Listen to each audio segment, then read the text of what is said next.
শুভ দুপুর বন্ধুরা, সকলকে জানাই শুভ নববর্ষের প্রীতি, শুভেচ্ছা ও আন্তরিক ভালোবাসা।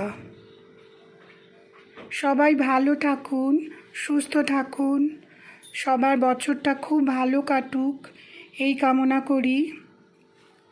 আজকে নিরামিষ দুপুরের খাবার আছে লাউ দিয়ে মুসুরির ডাল, মিষ্টি আলু ভাজা, পটল ভাজা, পনির আলুর তরকারি, আমের চাটনি আর পাঁপড়।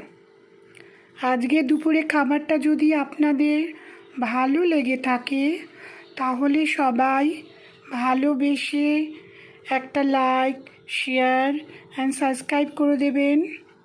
আর কারা কারা নিরামিষ খাবার খেতে পছন্দ করেন অবশ্যই আমাকে কমেন্টে জানাবেন।